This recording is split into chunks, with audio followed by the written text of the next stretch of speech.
Genetliaci, ricorrenze, commemorazioni, rilevamenti demoscopici e musica per voi. La verità è che sono cattivo, ma questo cambierà. Io cambierò. È l'ultima volta che faccio cose come questa. Metto la testa a posto, vado avanti, rigo dritto, scelgo la vita.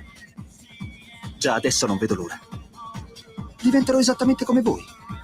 Il lavoro, la famiglia, il maxi televisore del cazzo, la lavatrice, la macchina, il CD e l'apriscatole elettrico. Buona salute, colesterolo basso, polizza vita, mutuo, prima casa, moda casual, valigie, salotto di 3 pezzi, fai da te, telequiz, schifezze della pancia, figli, a spasso del parco, orario d'ufficio, bravo a golf, l'auto lavata, tanti maglioni, Natale in famiglia, pensione privata, esenzione fiscale, tirando avanti, lontano dai guai, in attesa del giorno in cui morirai.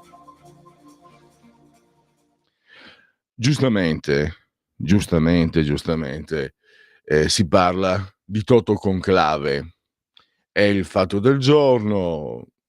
A me ieri un collega ha detto, ma proprio noi italiani, io non mi sento tale, ha detto, lui l'ha detto, noi italiani siamo dei provinciali, perché andiamo dietro, corriamo dietro queste cose.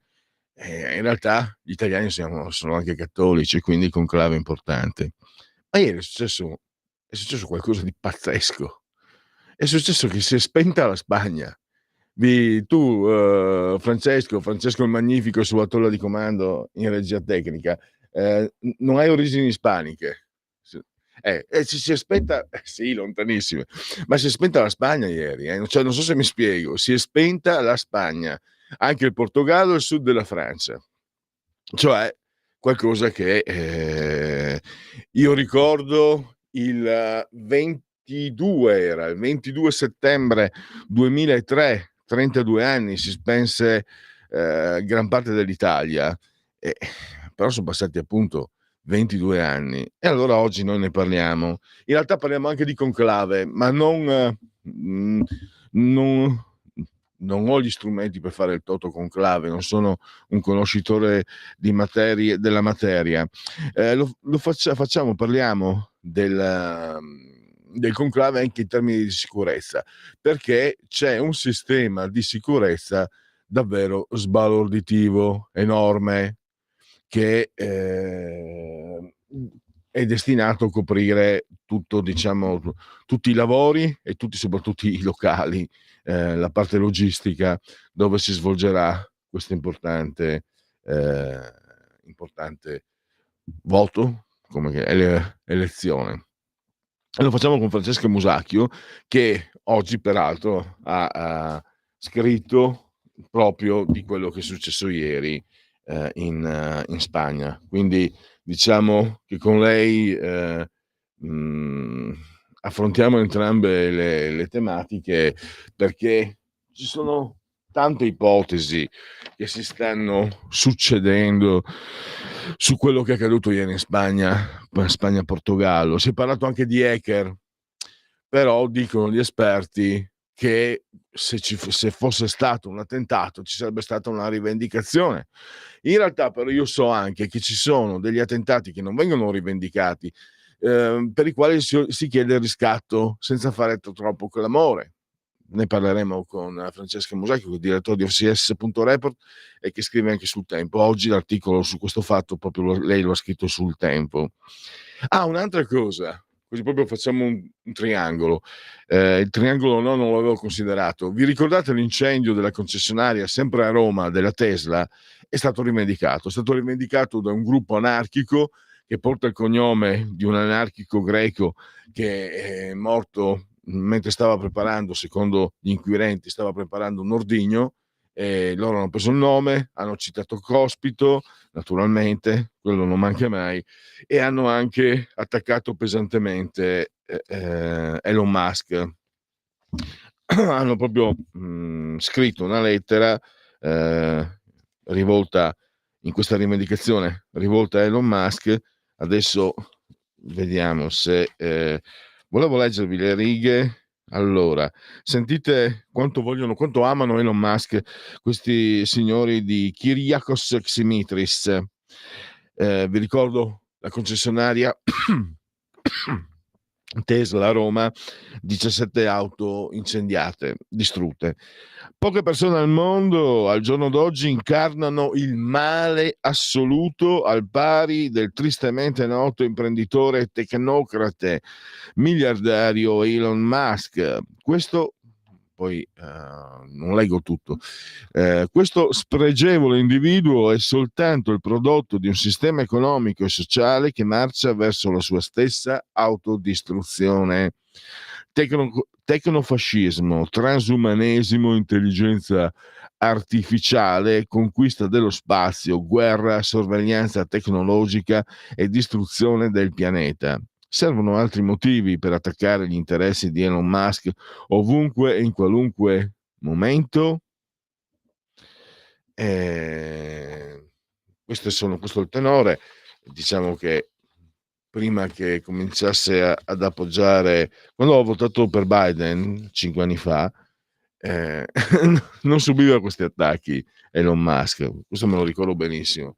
Adesso, da quando ha deciso di appoggiare Trump, improvvisamente è diventato il male chiedo scusa è diventato il male assoluto. Così va il mondo. Quindi parecchie canne al fuoco con Francesca Musacchio alle 13.35 nell'Oltre la pagina, mentre adesso state seguendo, ascoltando Che giorno è. Potete anche intervenire, naturalmente, lo sapete, il numero senza filtri né censure 0292 947 222, mentre per i WhatsApp il numero è 340 670 9659. Manzoni interviene su WhatsApp: qui nell'isola dell'eterna primavera non si è spento nulla, solo ciò che aveva le centrali operative in continente, tipo bancomat e POS per pagamenti su carte di credito. E quindi una testimonianza direttamente dalle Gran Canarie, se non ricordo male, dove abita questo un nostro ascoltatore, affezionato ascoltatore. Sentivo ieri nei dibattiti televisivi, voglio aggiungere altra carne al fuoco, il discorso sull'ambientalismo. Cioè c'era una trasmissione di Nicola Porro, uno specialista del quale un tecnico, un detto ai lavori, come li chiamo io, indicato come massimo esperto di centrali elettriche, eccetera, e spiegava che la Spagna è il paese nel quale più è avanzata la transizione energetica, quindi molta diciamo molta energia, il termine adesso non mi sovviene, comunque una gestione dell'energia nuova, dove c'è anche la dismissione della produzione industriale in alcuni casi, eccetera, eccetera, eccetera. Spiegava questo tecnico appunto che per esempio l'Italia non si è più verificato l'incidente del 2003 perché si sta andando avanti a una progressiva deindustrializzazione, quindi c'è meno consumo di energia elettrica. E nel 2003 invece era un momento di grande espansione, di grande crescita. In Spagna questo invece sarebbe dovuto al fatto che, lo sapete, hanno un governo di sinistra che ha sposato in pieno le cause ambientaliste. Ricordo che era, se non sbaglio, era un esponente spagnolo, non ricordo se un ministro o un assessore della provincia, che poi è diventato ministro, era una donna. Se vi ricordate, questa esponente di sinistra ambientalista, c'erano le immagini, sono state un po', magari in televisione si è visto pochissimo, ma si è visto molto online, sul web, lei che si dirige verso un convegno con l'auto blu, con tanto di poliziotti di scorta, eccetera, e a poca distanza da quel convegno scende e prende la bicicletta e si reca al convegno in bicicletta. E questo è quanto. Allora, per quanto riguarda Tesla, le assicurazioni in Italia hanno aumentato le polizze danni incendio delle auto Tesla del 27%. è sempre Manzoni che ci aggiorna su questo fronte. Allora, chiudiamo intanto, perché poi tra meno di un'ora ne parliamo con Francesca Musacchio e andiamo avanti con l'altro, perché sto facendo di fatto il riassunto di quello che ascolterete, la sinossi di quello che ascolterete nel che giorno è, e proseguiamo con Nathan Greppi questo percorso, questo fact checking, lo chiamano quelli bravi, sulle bugie, sulle balle, sulle fandonie dei Propal. Ci sono anche qui un elenco che affronteremo con Nathan, scrittore, saggista, giornalista. Vi riassumo alcuni punti. Per esempio, si dà la colpa della Nakba, che è l'esodo palestinese, alla nascita di Israele. La verità è che la Nakba nel 48 ha origine da una guerra voluta dagli arabi stessi, poi che non hanno accettato la partizione dell'ONU. Poi si dice bisogna fare lo Stato unico Israele e Palestina, ma scusate, non è che dicono gli ebrei, noi non siamo michi, facciamo lo Stato Israele e Palestina, gli israeliani, gli ebrei diventano minoranza. E poi c'è un altro punto che ho apprezzato molto, è molto leghista questo punto, questa obiezione secondo me, perché si vedrebbe negare agli israeliani il diritto all'autodeterminazione. Scusate, ma qui siamo ancora, insomma, si chiama ancora Lega, anche questa non è più Radio Padania ma Radio Libertà, però il principio di autodeterminazione da queste parti è sempre stato un principio molto, molto caro, e direi che io do pienamente ragione agli israeliani. Poi c'è anche lo status di rifugiati nel quale si trovano i palestinesi, e anche perché l'UNRWA, che è l'Agenzia delle Nazioni Unite per il soccorso e l'occupazione dei profughi palestinesi, fa sì che si perpetui questo status di padre in figlio, cioè profugo il padre, profugo il figlio, profugo il nipote, non ci si preoccupa di integrare queste persone nei paesi dove vivono. Poi ci sono altre bugie, altre fake news da parte dei Propal, perché essendoci degli israeliani degli ebrei antisionisti, allora dicono guardate che l'antisemitismo non c'entra niente, e quindi l'accusa di razzismo viene rigettata dai Propal.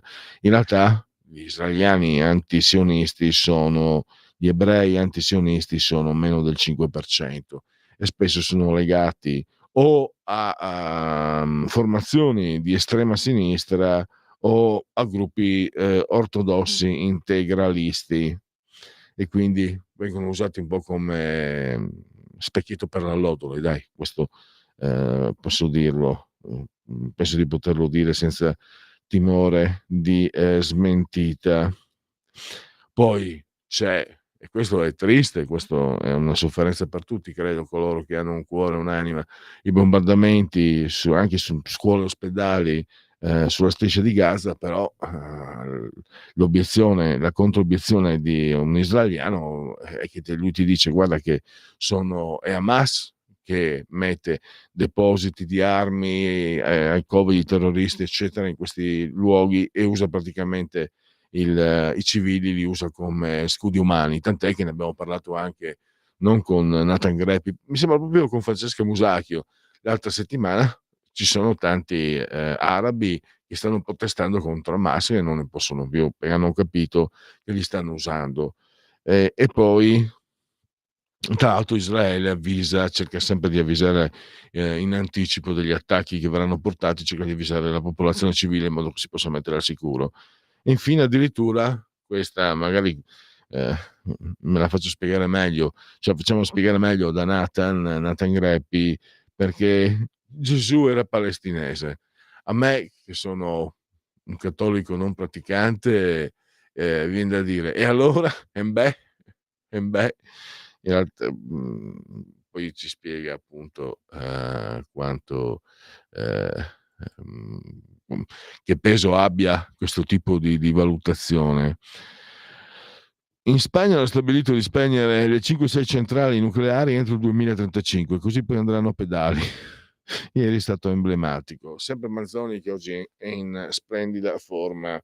Allora, vi ho fatto il quadro generale della trasmissione oltre la pagina e quindi vado avanti con invece il nostro che giorno è, con i convenevoli formulaici che fanno parte proprio della scaletta, quindi ho già salutato, ma lo saluto nuovamente, Francesco, magnificamente sulla tolla di comando in regia tecnica. Entrambi siamo in simultanea con voi e con noi quando sono scoccate le 12:52. Siamo io e Francesco e io sono la Cice Barbò, sono l'avatar di me stesso. Siamo sospesi a 137,5 metri sopra il livello del mare. L'apposita commissione comunica che internamente le temperature sono salite a 24,9 gradi centigradi sopra lo zero. Esternamente invece i gradi sono 23,6, 50% l'umidità e 1022,6 il millibar la pressione. Ci sono anche i rilevamenti demoscopici, oggi sono particolarmente numerosi, e i sondaggetti ci sono, e c'è anche la musica per voi. Musica per voi oggi piuttosto c'è una sorpresa, un po', diciamo,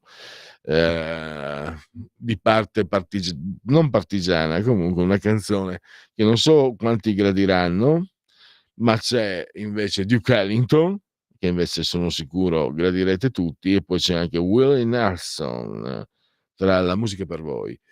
E dicevo, sono previsti all'interno di questi convenevoli formulaici gli abbracci forti, intensi alla signora Clotilde, alla signora Adrianangela e alla signora Carmela. Loro ci seguono, ma ci seguiscono anche, ve lo garantisco io, dal canale 252 del digitale televisivo terrestre. Gli altri supporti per seguire Radio Libertà sono naturalmente la Radio DAB, Twitch, social di ultima generazione, e poi il sito che è radiolibertà.net, e poi ancora il profilo Facebook, indispensabile per orientarvi attraverso le nostre programmazioni, e dove troverete ogni notte che il cielo manda in terra le sinossi delle interviste che ascolteremo insieme, che ascolterete tutti insieme oltre la pagina, quindi le sinossi dedicate alle donne e agli uomini di buona volontà. E poi ancora, Alexa, accendi Radio Libertà, passaparola, ve ne saremo riconoscenti. E poi ancora le applicazioni iOS e Android che vi permettono di seguirci ovunque voi siate sulla crosta terrestre con i vostri cellulari. Poi c'è YouTube a targhe alterne, e poi mi sembra che di quel che c'è non manchi più nulla. Andiamo a vedere insieme gli aggiornamenti. Allora, intollerabile l'indifferenza sui morti sul lavoro, le famiglie stentano, salari insufficienti. Questa è l'apertura dell'ANSA. Vedo la foto di Sergio Mattarella: serve più impegno delle istituzioni contro una piaga che non si arresta. Capo dello Stato a Latina all'azienda BSP Pharmaceuticals SPA in occasione della festa del lavoro, che però mi risulta essere dopodomani. Il lavoro non può essere morte, ma dignità per tutti, nessuno deve sentirsi scartato, escluso. Il passo indietro di Becciu: obbedisco a Papa Francesco, non entro in conclave. In Canada vincono i liberali di Carney, non dimenticheremo il tradimento di Trump. Insomma, Sanchez, la luce è tornata al 99,9%, escluso il cyberattacco o evento meteo anomalo. C'è una telefonata. Pronto? Non c'è più. Vediamo un po' se riusciamo a ripristinare il collegamento. Allora, l'ANSA praticamente ha già archiviato, dobbiamo scendere di 3-4 scalini per trovare il blackout spagnuolo, mentre il Corriere apre i 5 secondi che hanno paralizzato Spagna e Portogallo. Ecco cosa c'è dietro il mega blackout. Becciu ha deciso, obbedisco Francesco, non sarò al conclave per il bene della Chiesa. Qui vediamo se la telefonata è stata ripristinata. No, niente da fare. Se chi era al di là della cornetta vuole riprovare, eccoci qua. Vediamo. Pronto? Pronto? Sì, buongiorno. Buongiorno Pellegrino. Prego. Sono Mario. Io Prego. ho voglia di fare un giochetto di società, non so se lei mi seguirà. Siccome immagini se lei un blackout del genere fosse successo invece che nella progressista e socialista Spagna di Pedro Sánchez, del compagno, fosse successo nella bieca Italia infame, disgraziata e più ne metta di governo di centrodestra di Giorgia Meloni. Va bene? Ora, siccome gli imputano tutto a Salvini, no? Qualsiasi guasto, anche un treno che arriva magari in 1 minuto e mezzo di ritardo, la colpa è di Salvini. Lei si immagina cosa sarebbe successo in Italia e nel mondo, le accuse della sinistra? Ecco, Salvini, il ministro dei trasporti, non ha saputo prevenire il blackout, il governo Meloni incapaci. Avremmo avuto le barricate nelle piazze. Pellegrini, ma si rende conto? Io stavo pensando a questo, però poi è venuto così in cavalleria, un bicchiere di aria così, un bicchiere di acqua fresca nella Spagna socialista di Sánchez. Le immagini cosa sarebbe successo se succedeva nella bieca Italia di Meloni e Salvini? Sarebbero stati appesi a testa in giù a Piazzale Loreto. Un suo commento, perché stavo facendo il gioco di società stamattina. Grazie. Mi sembra sì, ineccepibile. Parlavo proprio ieri con un docente che ha scritto un libro proprio sull'istruzione, e si parlava proprio dell'antifascismo, di quanto anche lui mi riferiva anche nelle scuole quanto ci macino sopra. Cioè, io prendo quello che ha detto l'ascoltatore Mario e aggiungo quell'osservazione che si faceva insieme a questo, e anche saggista, magari lo intervisterò anche tra qualche tempo. Ci guadagnano sopra. Cioè, quello che dice Mario è vero, ma lo fanno anche perché poi ci guadagnano rendite di posizione, ci guadagnano che riempiono i teatri, ci guadagnano che hanno le ospitate televisive, ci guadagnano che vendono libri, ci guadagnano che producono film che vanno a vedere loro, vanno a vedersi da sé, però li pagano con i soldi pubblici. Quindi non c'è neanche più, non so neanche quanto più ci sia in realtà di ideologico in questo comportamento parossistico che ritroviamo a sinistra. Comunque sì, assolutamente vero. Mamma mia, sarebbe venuto giù il mondo. Grazie anche all'ascoltatore Mario, e ci fermiamo per un intervallo. Stai ascoltando Radio Libertà, la tua voce libera, senza filtri né censure, la tua radio.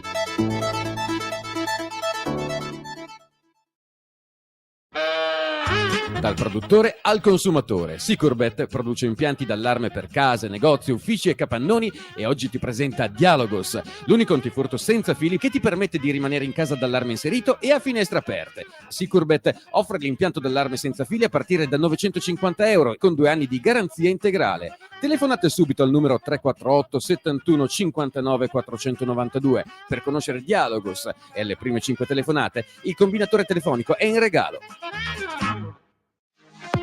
Per la tua pubblicità visita il sito radiolibertà.net.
Stai ascoltando Radio Libertà. la tua voce libera, senza filtri né censura. La tua radio.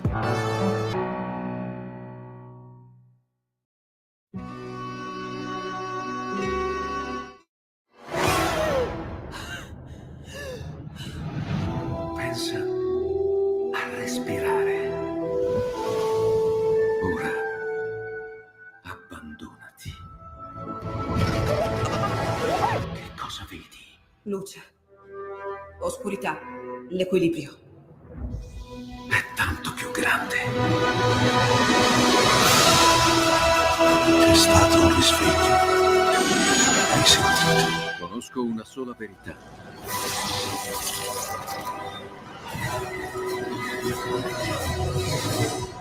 Movie Time ti fa entrare nel vivo del cinema, ti fa sentire come se fossi tu il protagonista del grande schermo.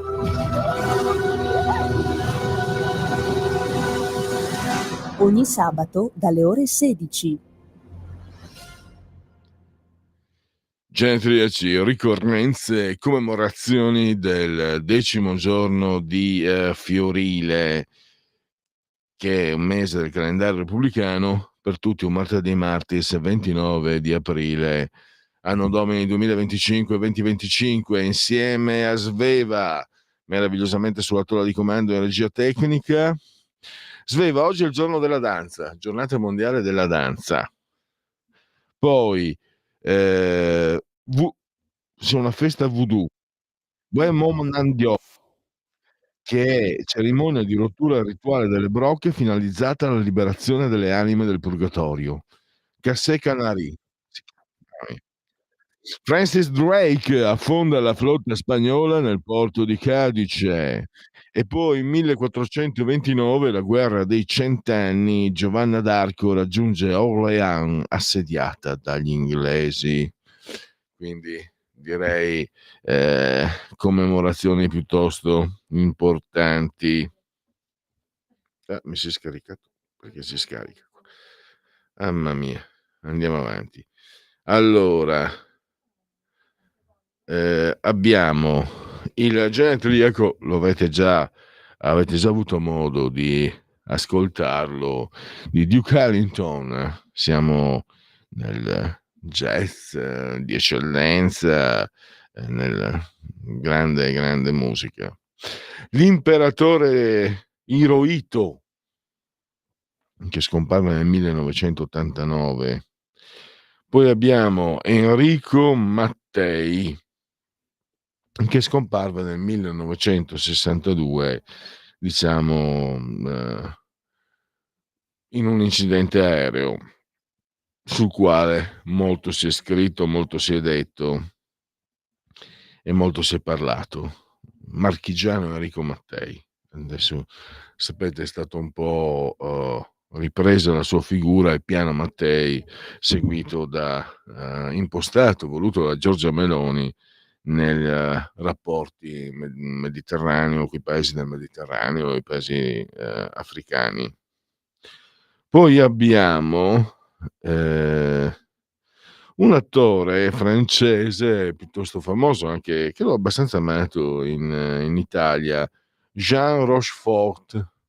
Era quell'attore magro, lampanato, coi baffi, ha impersonato anche Don Chisciotte in un film molto controverso, in un film che ha avuto molte disavventure. Poi è uscito, mi sembra, quasi in sordina perché mancavano i soldi, eccetera. Una sua frase: tu che entri nel mio cuore, non far caso al disordine. Lui era conosciuto una figura, un attore, un caratterista, no? Perché faccia anche che è proprio singolare. E mi ricordo era un protagonista in un film che ebbe un certo successo anche in Italia, che ebbe dei premi, che si chiamava Il marito della parrucchiera. E io mi ricordo L'attrice protagonista era Anna Galliena e io sul cognome stiamo parlando di un film del 1990, ero convinto che lei fosse portoghese. Ho detto guarda che altro che le italiane, lei sì che è bellissima, è romana. Anna Galliena, italianissima ed è anche bravissima. Abbiamo una telefonata, pronto? Buongiorno signor Pellegrin, oggi volevo parlare del nucleare perché premetto, mi sembra che ancora sui nostri quotidiani c'è scritto poco o nulla di questo argomento e poi chiamerò io qualcuno, questo mettiamolo per me stessa. Allora signor Pellegrin, il governo mi sembra che ha riaperto recentemente il dossier del nucleare. Ricordando i recenti sviluppi relativi all'adozione del nucleare di nuova generazione nel nostro paese, cioè che l'opinione pubblica è abbastanza matura, mi sembra, per sostenere la reintroduzione di questo benedetto nucleare, che però deve essere diverso dal passato, non più le grandi centrali, quelli che sono state protagoniste mi sembra dei disastrosi incidenti degli scorsi decenni, Hiroshima eccetera, bensì reattori di piccole dimensioni, modulari e che producono meno scorie. E poi aggiungo che l'atomico e le nuove tecnologie permetteranno di abbattere i costi delle bollette. I fornitori, signor Pellegrin, delle materie prime e del combustibile non si trovano certo in Italia o in Europa, sono paesi lontani, alcuni tutt'altro che amici. Mi sembra, no? Ci vorranno 10 o 15 anni perché entri a regime tutto questo. Negli ultimi mesi ci siamo liberati dalla dipendenza dalla Russia per le forniture di gas, ma ci siamo messi nelle mani delle milizie libiche, ripeto, delle milizie libiche in un mondo sempre più diviso e conflittuale. L'Europa deve guardare a tutte le fonti energetiche, secondo me. La saluto e buona giornata. Grazie, grazie anche alla signora Lisetta. Noi andiamo avanti. Allora, oggi Manzoni è contrariamente a me in forma strepitosa. Gesù era palestinese, ha trovato l'acqua calda sbagliando, era cittadino dell'impero romano, abitante in Palestina. La regione stato ebreo non esisteva, così come non esiste oggi, casomai esiste lo Stato di Israele.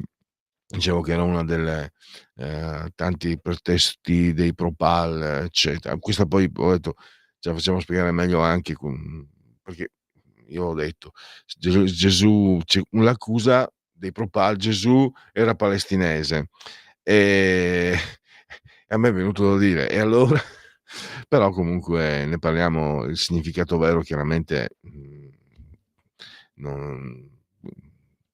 lo andiamo a sentire anche da Nata.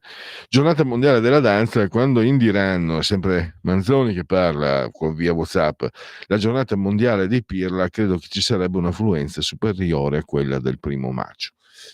E poi abbiamo ancora un altro intervento. Secondo me le diatribe delle religioni opposte non finiranno mai. Agli antipodi diametralmente come il cane e il gatto. Nessuno cede di 1 millimetro dalle sue posizioni. Sembrerà un paradosso, ma si stava meglio quando si stava peggio. Gheddafi, Saddam erano dei tiranni, ma questi popoli, finché non si libereranno da becere ideologie religiose, non se ne uscirà. Non si caverà un ragno dal buco. Quando c'era Arafat era il referente con America e Israele. Da lì in poi in terra di nessuno, ma da solo i pirati del deserto e del mare. Questo Marco da Cassano Magnago, c'era qualcuno che diceva appunto che le religioni monoteiste sono il veleno dell'uomo. In effetti, perché i cristiani si cavano fuori la lettera di Ogneto e bla bla bla, però ci dimentichiamo, a parte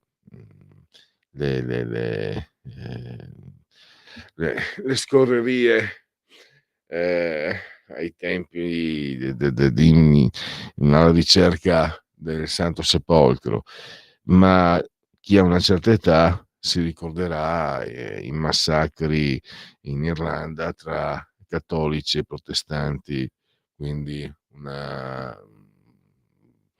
è la radicalizzazione, perché poi non credo che neanche la religione monoteista, io questa cosa me la sentivo dire da ragazzo, e faceva riflettere, no? Diceva che appunto quello che vi ho appena detto, le religioni monoteiste sono quelle che provocano maggiori danni all'umanità. Penso che alla fine sia la radicalizzazione all'estremismo quello che provoca, perché poi ci sono anche le radicalizzazioni politiche, il comunismo, il fascismo, il nazismo, quindi non è la religione in sé, credo. C'è un'altra telefonata, la parola chi ce l'ha? Pronto? Buongiorno, sono Paolo da Gorizia. Salve. Eccoci. Allora, mi è venuto un po' da ridere di Gesù palestinese, perché oltre a essere eventualmente palestinese, diamolo pure per valido, fondamentalmente Gesù innanzitutto era ebreo, no? Credo che nessuno lo possa negare. Seguiva tutti i dettami della religione ebraica, era inserito nella società e nella cultura e nella religione ebraica del tempo, ma mi ha fatto anche ridere, ero recentemente in Olanda, se non mi ricordo bene se era Amsterdam o Rotterdam, c'era un gazebo islamico dell'organizzazione olandese dei musulmani locali, che riportava un grandissimo poster con su scritto Gesù è musulmano. Molto divertente, no? Considerando che l'islamismo è nato circa 600-700 anni dopo, no? Adesso non mi ricordo esattamente la data dell'Egira, penso siamo intorno al 580-620, ma mi aiuti lei, no? Quindi non c'era ancora l'islamismo. È molto interessante come si tirano tutti per la giacchetta, ecco, dimenticando gli eventi storici, la successione delle cose, ecco. Chiedo scusa, era giusto per fare sorridere un po' le persone, non c'era niente di particolare. Buon lavoro e grazie. No, grazie a lei. Mi sembra che io ho parlato di fanatismo, quello che ha indicato lei anche appunto la data precisa non lo ricordo anch'io, so che ci sono 500-600 anni di differenza, quindi il fanatismo che ti porta a credere anche le cose più assurde, perché questo poi provoca evidentemente dei meccanismi che danno quelle sicurezze, quelle certezze che noi non troviamo all'interno di noi stessi, perché siamo esseri umani, quindi siamo creature non finite e imperfette, molto imperfette. Il fanatismo, adesso la dico proprio in soldoni, ti fa spegnere l'interruttore e quindi nel fideismo totale trovi quelle sicurezze che non hai normalmente. Penso che funzioni così. Freud l'ho studiato poco e Jung, che ho studiato di più, seguiva percorsi diversi per spiegare il genere umano e l'uomo. Allora, interessante comunque, grazie. Mamma mia, Manzoni, che cosa hai mangiato? C'è peperoncino in Spagna? Sì, penso. Per le scorie nucleari paghiamo fior di euro a Francia e Regno Unito per lo smaltimento, che poi li riciclano e le riusano come carburante per le loro centrali. Quindi gli paghiamo il carburante per poi pagargli nuovamente l'energia che ci forniscono. Siamo dei volponi galattici. Sì, anche questo non c'è molto da aggiungere. Io l'ho sempre confessato, avevo delle posizioni. Io nell'87 sono andato a votare contro, o cos'era? Quelle pochissime non andavo a votare perché non mi fidavo. Dicevo, in Italia col cavolo però sto parlando sto parlando di 38 anni fa. E come diceva Winston Churchill, solo gli stupidi non cambiano mai idea, ma soprattutto è cambiato il mondo. La prima cosa che mi ha fatto riflettere, perché a me non piacciono i dogmi, dicevo, io non voglio l'energia nucleare, quella volta si parlava anche del problema delle scorie, eccetera, eccetera, e non trovavo risposte, quindi scusate, ma non mi fido.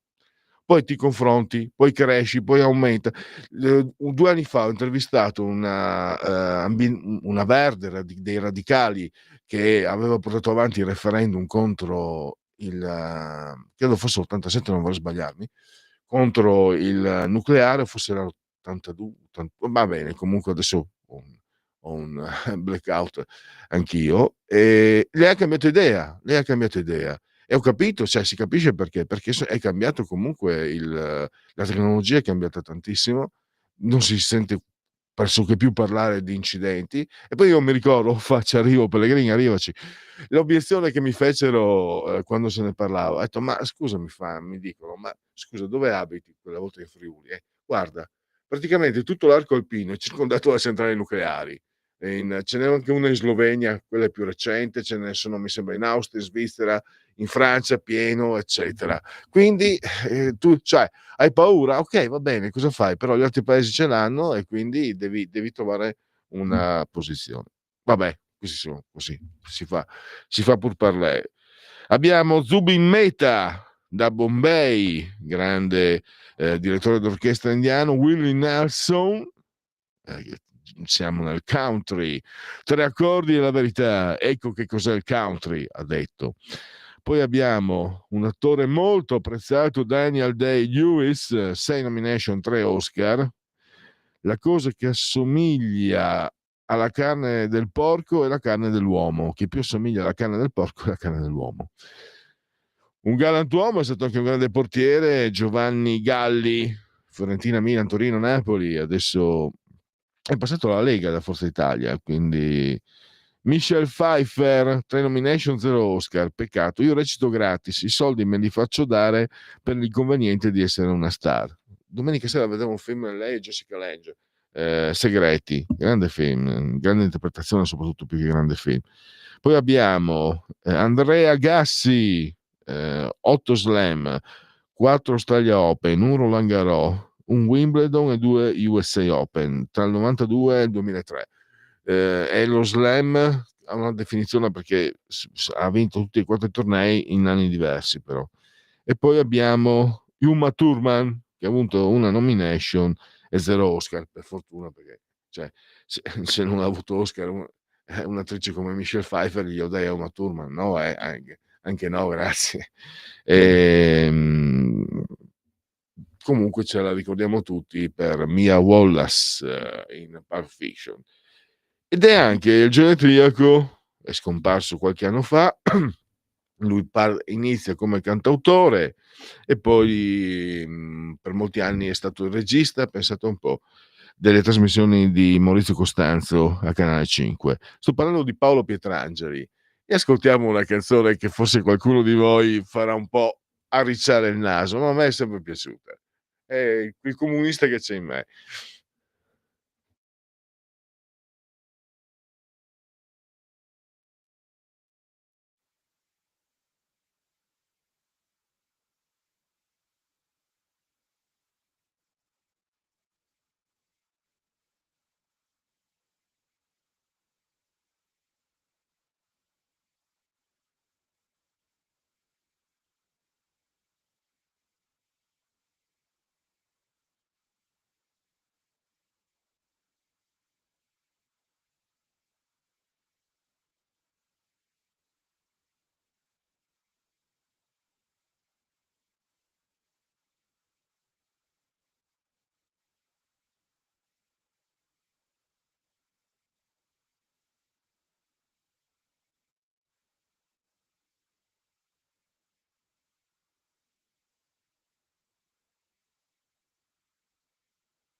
Un nuovo modo per sostenere la tua radio. Visita radiolibertà.net. Ti basta un click e potrai versare il tuo contributo volontario direttamente online. Potrai donare con ogni tipo di carta di credito, anche prepagata. Ti aspettiamo online su radiolibertà.net. Sostieni la tua radio con il tuo contributo volontario. Radio Libertà. La tua radio. Diamo voce alla nostra gente.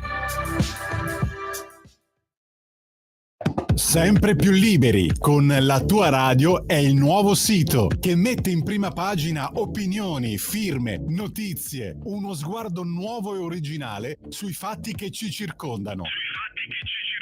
Il nuovo quotidiano online. Semplicemente radiolibertà.net.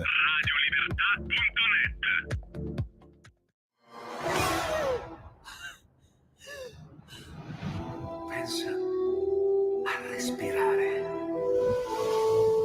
Ora abbandonati. Che cosa vedi? Luce. Oscurità. L'equilibrio. È tanto più grande. È stato un risveglio. Hai sentito? Conosco una sola verità.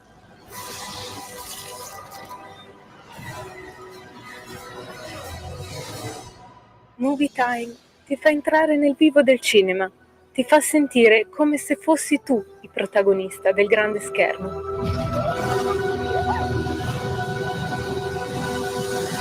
Ogni sabato dalle ore 16.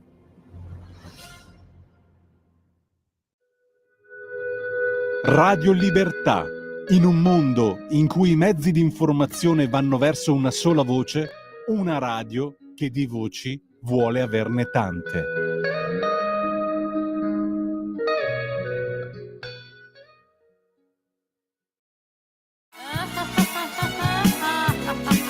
Pesca dalla rete, le interviste di Luisella Pescatori, detta La Pesca, con le freelance di Rete al Femminile, le voci fiere di una nuova prospettiva, ovvero segreti e consigli del lavoro autonomo declinato al femminile. Ogni mercoledì alle 15:30 su Radio Libertà, la tua radio.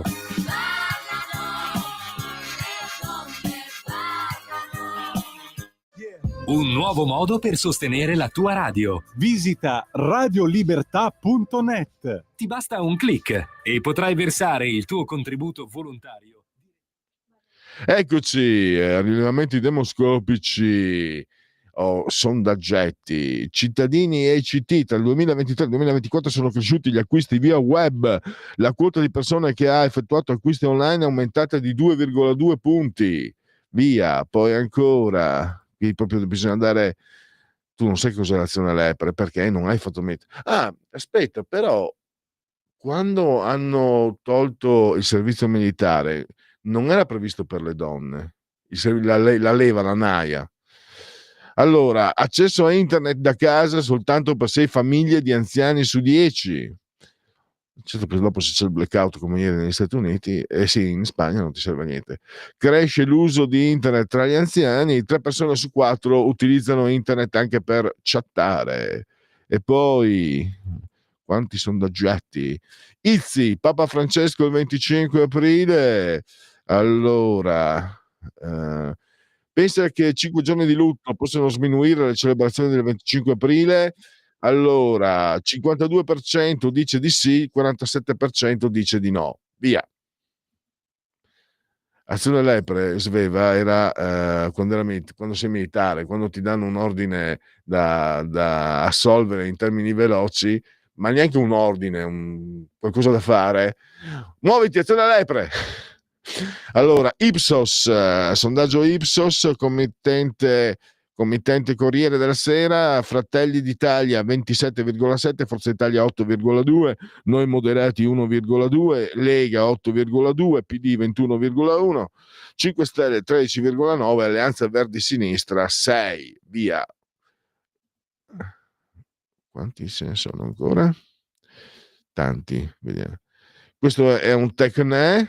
e abbiamo Fratelli d'Italia 30, PD 21,7, 5 Stelle 12, Forza Italia 11,5, Lega 8,3, Verdi e Sinistra 5,8, Siarin, chiudiamo, e poi Siarin, voce del verbo siarar, è friulano, chiudere, serrare. E Euromedia, sempre sulla morte di Papa Francesco, qua abbiamo la presenza dei leaders, è stata un'occasione per avere degli incontri informali, sì 38, no 40, chiudiamo, e poi andiamo agli ultimi due.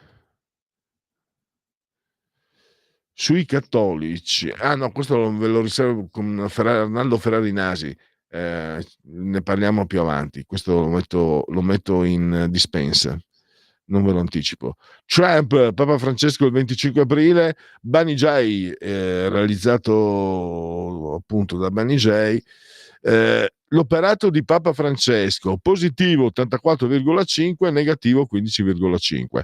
13:31, quasi puntuale. Stop! Avete ascoltato Che giorno è? Scegliete la vita, scegliete un lavoro, scegliete una carriera, scegliete la famiglia, scegliete un maxi televisore del cazzo, scegliete lavatrici, macchine, lettori CD e apriscatole elettrici.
Va ora in onda Oltre la pagina.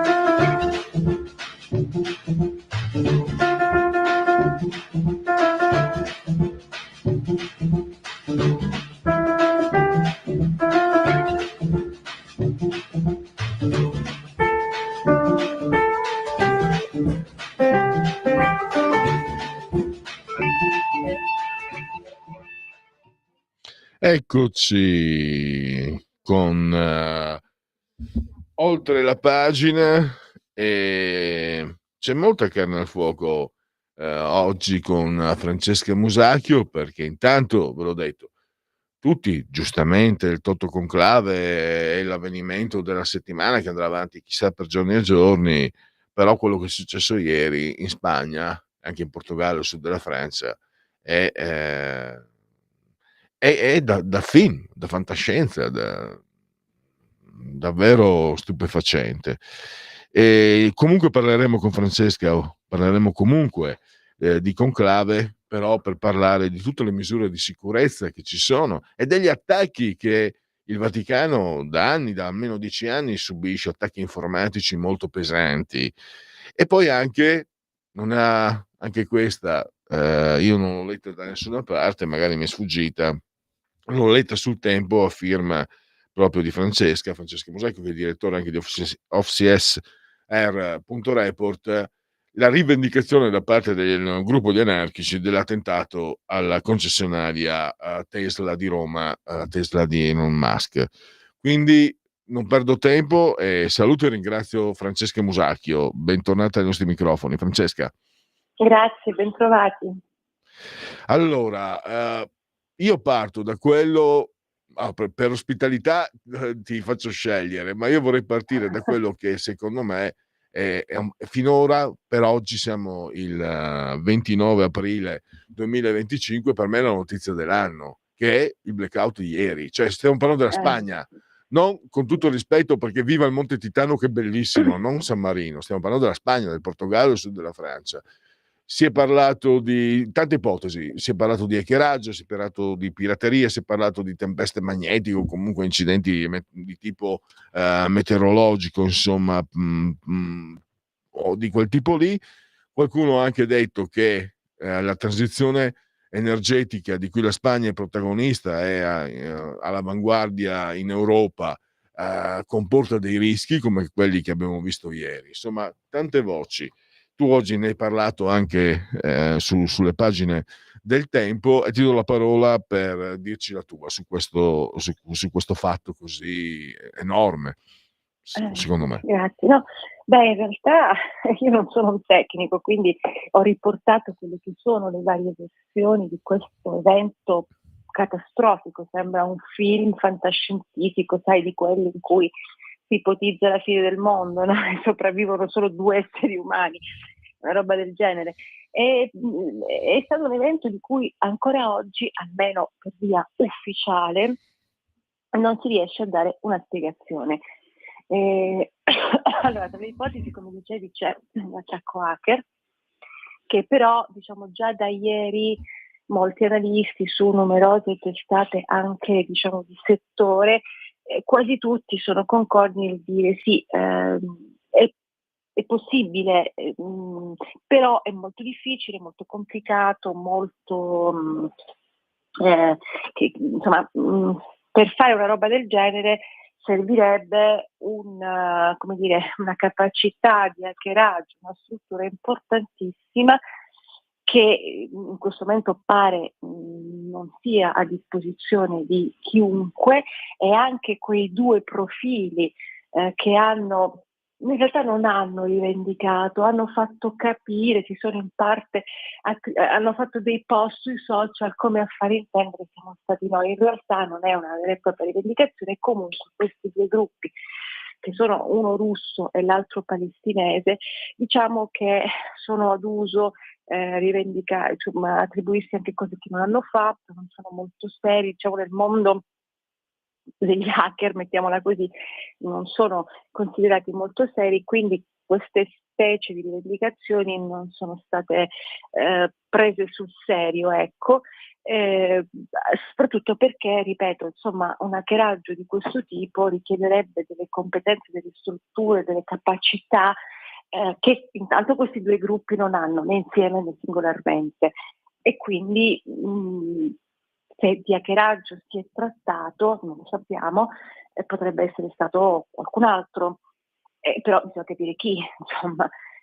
Dopodiché ci sono delle varie opzioni, si è parlato di questo sbalzo, adesso lo dico in modo piuttosto volgare, perché ripeto, io non sono un tecnico, di questo sbalzo di temperatura che avrebbe in qualche modo compromesso il flusso di corrente in alcuni frangenti, ma questa mattina l'Istituto Meteorologico spagnolo ha smentito qualunque tipo di sbalzo di temperatura nella giornata di ieri in Spagna, quindi diciamo togliamo questo aspetto. Dopodiché c'è quello, diciamo, forse più, tra virgolette, inquietante, se vogliamo, che paradossalmente lo è ancora di più rispetto all'hackeraggio, che è quello legato alle energie rinnovabili, in particolare all'eolico. Stamattina anche i giornali spagnoli rendono conto di questa possibilità, analizzando alcuni profili di questa vicenda, e quindi questo sistema eolico non avrebbe retto il sistema non avrebbe retto, insomma, e avrebbe causato questo blackout. Ovviamente anche qui ci sono delle sfumature, perché addirittura c'è qualcuno che attribuisce addirittura completamente la colpa alle rinnovabili, perché sostengono che ci sia stato in qualche modo un profilo legato alla natura stessa di instabilità di queste infrastrutture. Io non sono in grado di commentare tecnicamente perché non sono un tecnico. Anche sul Telegraph in realtà stamattina è uscito un articolo dove molti esperti criticano la dipendenza proprio dalle rinnovabili, perché ricordiamo che la Spagna, in particolare Spagna e Portogallo, hanno una grossa dipendenza dalle rinnovabili in generale. E questo, secondo questi esperti che hanno lasciato delle interviste al Telegraph, sarebbe stato il motivo di questo blackout. Ancora però noi non sappiamo quali sono stati i motivi. Anche il Mondo stamattina esce addirittura con un'altra indiscrezione nella quale si dice che 5 giorni fa, in realtà 4 giorni prima del blackout, la Repsol, questa azienda Repsol, aveva lanciato un allarme proprio sullo spegnimento imprevisto dovuto a problemi tecnici con l'alimentazione elettrica, uno spegnimento della propria raffineria dovuto a problemi elettrici, lasciando intendere che poteva succedere, insomma, quello che poi in realtà è successo ieri. Quindi bisogna capire da dove arriva. Sicuramente è stato un evento a dir poco drammatico. Tutto ciò che era possibile che saltasse è saltato: bancomat, metropolitane, semafori, treni, aerei, ovviamente internet, telefono, compagnie telefoniche, qualunque cosa. Quindi la Spagna sostanzialmente era isolata dal resto del mondo e all'interno delle proprie nazioni, quindi è stato veramente un evento drammatico. Ti chiedo, Francesca, è una domanda un po' così la mia, però è la verità. Anni fa ancora, con un collega che adesso è andato a lavorare altrove, Marco Pinti, che adesso lavora a Roma, ci fumavamo la sigaretta abitualmente, no? Una pausa per la sigaretta, si chiacchierava anche di romanzi. Lui ama scrivere, ha scritto anche un romanzo, eccetera, e si diceva: se scrivessi un romanzo di fantascienza ipotizzerei un attentato che tolga la corrente elettrica alle grandi città, perché questo porterebbe dei disastri. Abbiamo escluso l'attentato terroristico, però cosa ci dice quello che è successo ieri? La vulnerabilità o no? Perché poi alla fine mi sembra che la Spagna se ne sia uscita con un grande spavento, poi non so i danni che sono stati fatti per il lavoro o altre cose. I danni sono da calcolare, credo, sì. Immagino ancora da calcolare. Tu che volevo coinvolgerti, diciamo, a distanza di anni, in questa chiacchierata che si faceva sul fatto proprio la vulnerabilità, la possibilità di colpire la possibilità attraverso azioni di hackeraggio o il fatto di essere di questa dipendenza ormai estrema che abbiamo nei confronti della luce, dell'energia, accentuata anche dall'uso dei computer che ormai sono indispensabili e quelli non vanno a gasolio. Cosa ne pensi? Io sono spaventata, ti dico la verità, sono spaventata perché ieri guardando le immagini della stampa, della Spagna, del Portogallo, sono molto anche il sud della Francia, e immaginando che potesse accadere a noi, io ho avuto paura e ho avuto ho fatto lo stesso pensiero, cioè guarda quanto siamo estremamente, totalmente connessi con la rete, con la rete elettrica, che poi ovviamente ha le sue riparazioni nella rete internet, eccetera, eccetera, da non riuscire a immaginarci senza andare nel panico. Ed è veramente un aspetto importante della società attuale, quella di non essere in grado di essere dipendente dalle macchine in senso lato, al punto da non riuscire ad immaginarsi in un contesto dove queste macchine non ci sono, e viene da fare il paragone con epoche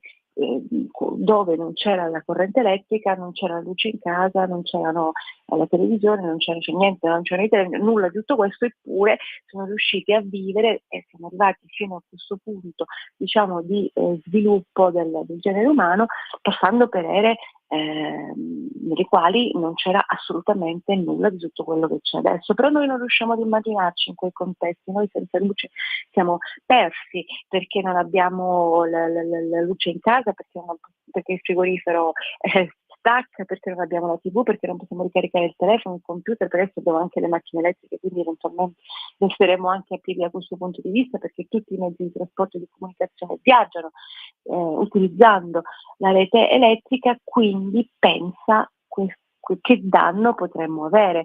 Vuol dire, i treni un tempo andavano a carbone, ora un tempo un'era geologica fa, per quello che riguarda la capacità di sviluppo e come sono cambiate le tecnologie nel corso dei decenni, però di fatto era così, e quel treno non andava a corrente elettrica, però andava. Oggi noi abbiamo treni super tecnologici, per carità di Dio, ma che al primo problema elettrico restano fermi. È un mondo che mi fa paura da questo punto di vista. Sì, un po' di ansia, non ti nego, l'ho avuta anch'io ieri.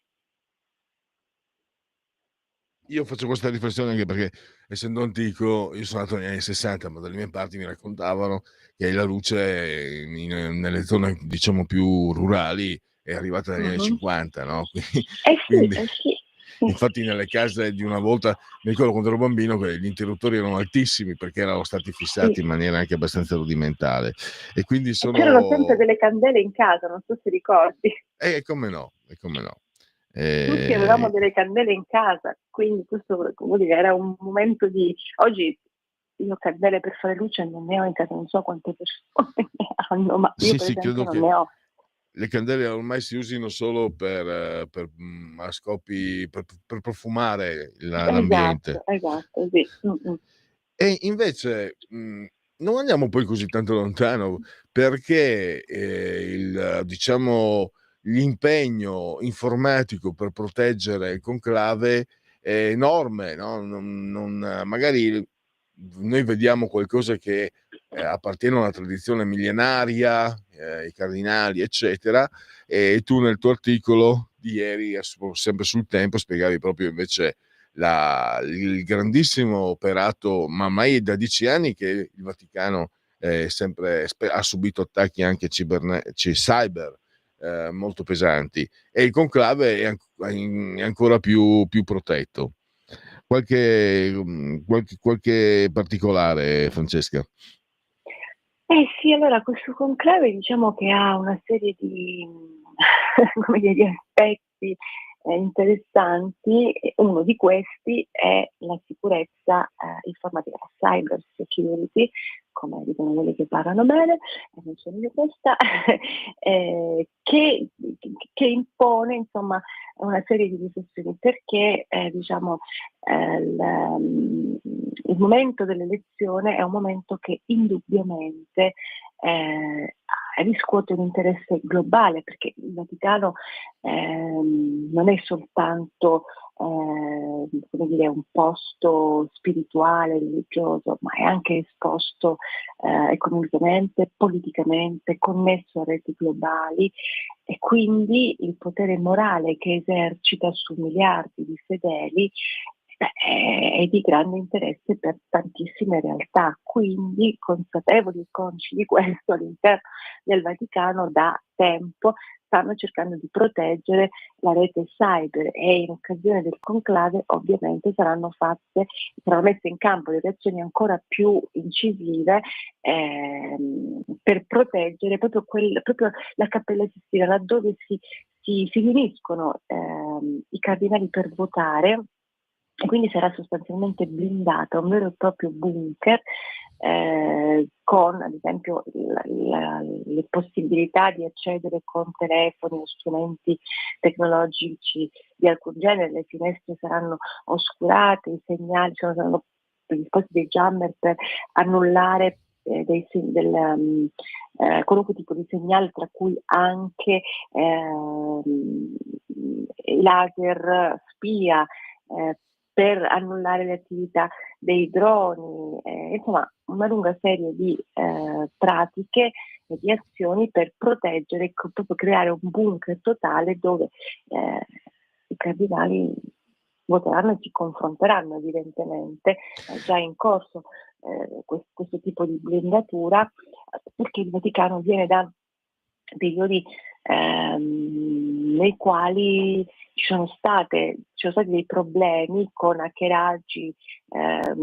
Uno dei tanti è avvenuto un paio di volte, per quello che sappiamo, ma forse anche altre volte, sul sito vatican.va, che è crollato tecnicamente per attacchi DOS, in corrispondenza l'ultima volta con le dichiarazioni che il Papa aveva fatto sull'Ucraina, e quindi evidentemente si può anche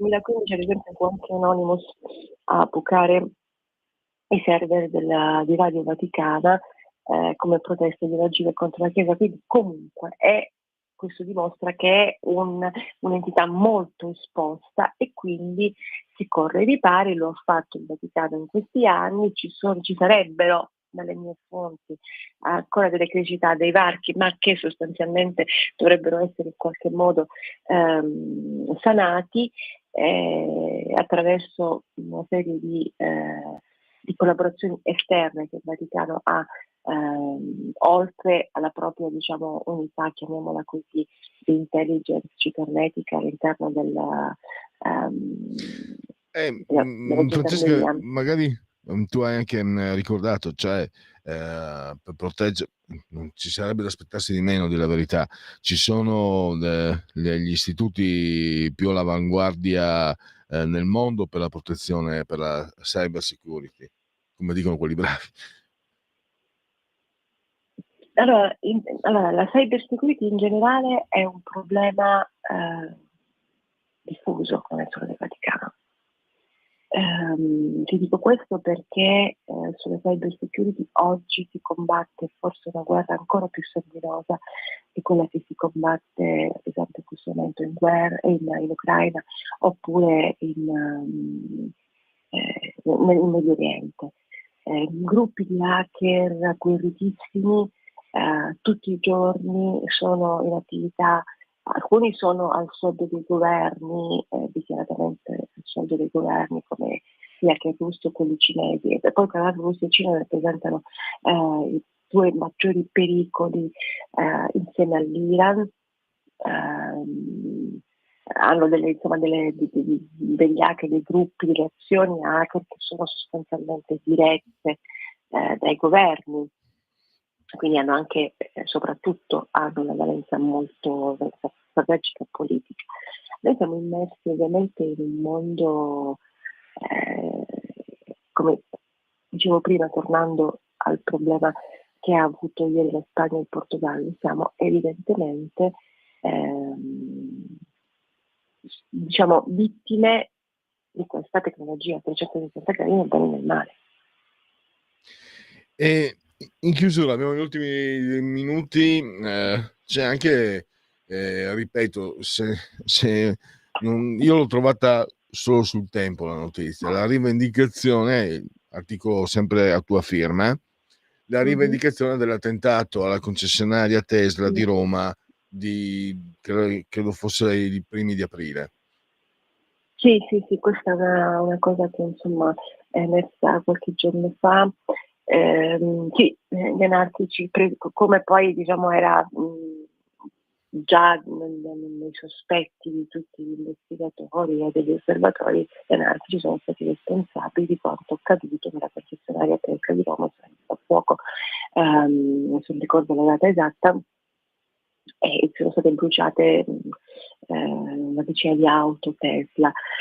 La protesta degli anarchici, le azioni degli anarchici sono questo, sono atti di sabotaggio, incendi, eccetera, eccetera, verso obiettivi che loro, per la loro ideologia, per il loro modo di concepire la vita e la politica, ritengono obiettivi validi. In questo caso Musk, ce l'avevano direttamente con Musk, che è il male assoluto, lo hanno dipinto come un mostro di cattiveria e tutto ciò che è politicamente distante da loro, e quindi hanno incendiato queste auto e purtroppo è, diciamo, nella logica e nelle dinamiche degli anarchici, che continuano a rappresentare uno dei maggiori fattori di rischio per la sicurezza interna dell'Italia. Questo lo dicono ovviamente tutti gli esperti con cui Francesca, ho parlato. Francesca, non sono un esperto, ma mi ha colpito, no? Perché l'ho letta anche presentando la trasmissione, ho letto quello che tu hai riportato di questa lettera di questo gruppo anarchico, e mi ha colpito, come dire, la struttura molto, molto rudimentale, molto terra a terra. Ripeto, non sono un esperto, però da ragazzo purtroppo c'era il brigatismo, il terrorismo rosso, e le rivendicazioni dimostravano sempre il fanatismo, ma comunque un'articolazione di pensiero più evoluta, se posso dirlo, se il termine è più corretto.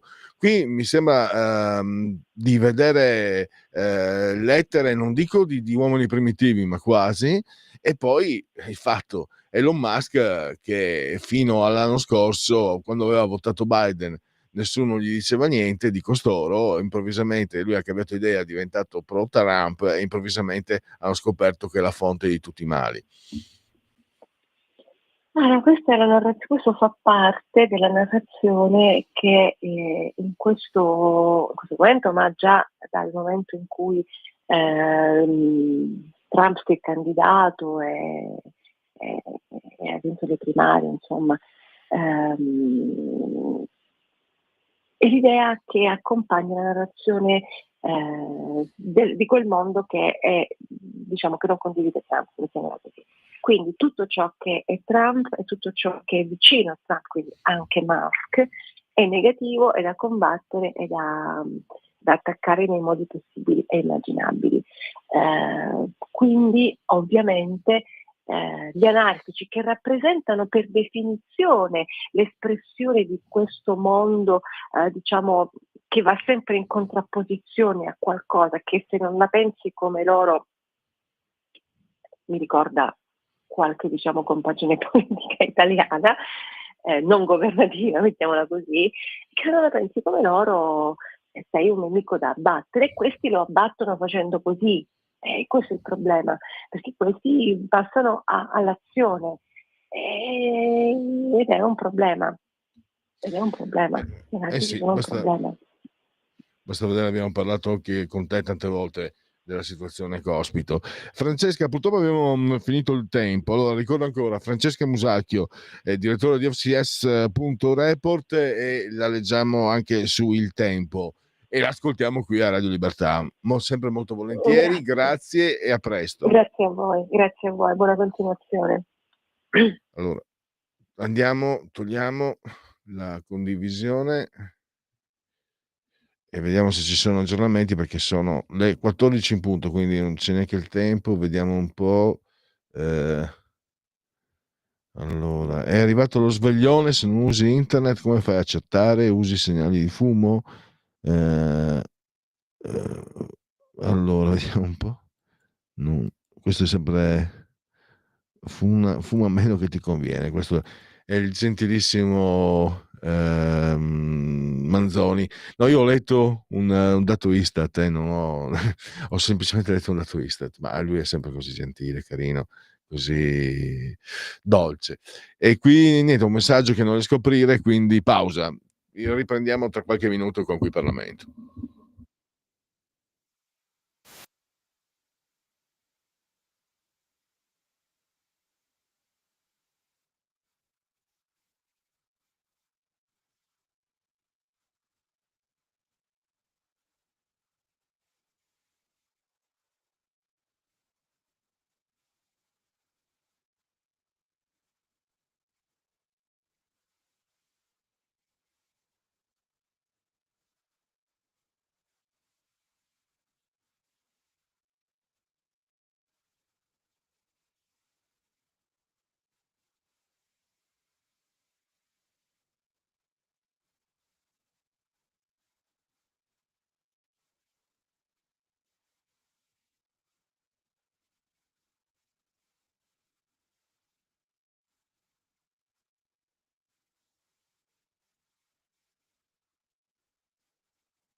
Coming Soon Radio, quotidiano di informazione cinematografica. Cosa vuoi? Sono io, tuo fratello. Non l'hai capito dal tono della mia voce che questo lo so. Mi devi aiutare. Voglio sapere chi ha ucciso Ray King. Faccio quello che voglio quando voglio. Chi è armato è coccolato. Forse ho colpito troppo forte. Sei pronto? Sì. È una cosa di famiglia. The Accountant 2, dal 24 aprile al cinema. In fondo alla strada c'è un posto, fermo nel tempo. La morte segna una nuova notte in cui nuovi orrori ti attendono. Non fatelo entrare! L'unica via di fuga è sopravvivere fino all'alba. Che cos'è? Until Dawn, fino all'alba. Non abbiamo più eroi affidabili, ma abbiamo ancora bisogno di protezione. Vi presento un eroe invincibile, più forte della somma di tutti gli Avengers e che presto sarà conosciuto come l'eroe più potente del mondo. Perché un dio dovrebbe prendere ordini da qualcuno? È ora di mostrarti ciò di cui sono capace. Sentry ha perso il controllo. È pericoloso. Gli Avengers non ci sono. Nessun altro potrà salvare il mondo. Potremmo essere noi a salvarlo. Aspetta, noi? Sì, voi. Perché avete altri impegni? Io lo amo. Bucky, hai le persone sbagliate. Tutti qui hanno fatto cose orribili. Potete cambiare qualcosa adesso o conviverci per sempre. Essere un eroe. Salvare le persone nelle strade. Non c'è vocazione più grande. Ragazzi, finita la terapia? Facciamolo. Forse non vedete quello che vedo io. Ma questo team ha tutto per raggiungere la gloria. È inutile combattere. Voi non siete gli eroi più potenti del mondo. No? Noi siamo i Thunderbolts! Kate Blanchett e Michael Fassbender in una vincente spy thriller. Uccideresti per me, George? Farei qualsiasi cosa per te. Dal regista Steven Soderbergh. C'è una violazione. Chi è il sospettato? Tua moglie. Black Bag, doppio gioco, dal 30 aprile al cinema. Dal regista premio Oscar Mel Gibson. Agente Harris, le piace volare? Mark Wahlberg. Mai avuto un federale come passeggero? Mayday, Mayday, il pilota è un sicario. Un thriller adrenalinico. No, alzati maledetto! Siamo fottuti! Vi serve un pilota? Flight Risk, trappola ad alta quota. Dall'8 maggio al cinema. Eccoci di nuovo sempre in diretta. Vediamo alcuni aggiornamenti. Siamo ancora fermi alle dichiarazioni a Latina di Sergio Mattarella in avvicinamento alla giornata del lavoro. Anche il Corriere, blackout, 5 secondi che hanno lasciato la Spagna al buio, Sanchez sulle cause, commissione d'inchiesta e Becciu che ha fatto un passo indietro, non ci sono quindi ancora aggiornamenti. Vediamo. Spagna, la Repubblica dice 2 guasti nella produzione di energia solare. La diretta conclave, i cardinali saranno 133, Becciu, obbedisco Francesco, non entro, i motivi del passo indietro. Canada segnala a Trump, vincono i liberali di Kearney, decidiamo noi cosa succede qui. Ma dallo spoglio la maggioranza è in bilico. Caso Poggi, il primo giorno di semi-libertà di Stasi, a Garlasco non torno, vorrei solo scomparire. Frasi molto amare. Allora, invece noi andiamo avanti, proseguiamo, perché adesso è il momento di qui Parlamento, è il momento di Simonetta Mattone. Grazie all'ausilio di Sveva vi possiamo offrire questo contributo da Montecitorio. Simonetta Mattone. Qui Parlamento. Buongiorno a tutti, onorevole Presidente, onorevoli colleghi. L'Assemblea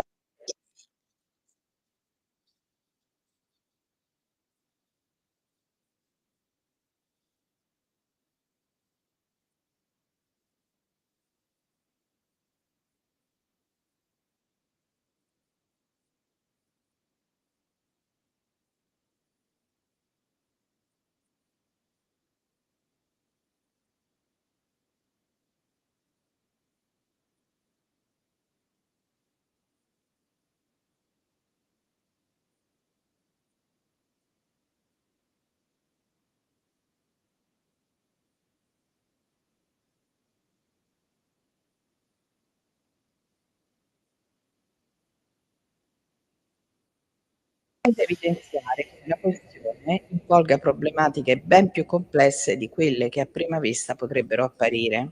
È a tutti noto come l'acquisizione, la raccolta, nonché l'utilizzo di simili dati sia un'attività presa in considerazione prettamente per esigenze di contrasto dei reati e quindi per fini di giustizia sul piano investigativo e processuale. In tale contesto è conclusa la giurisprudenza nazionale.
Qui Parlamento.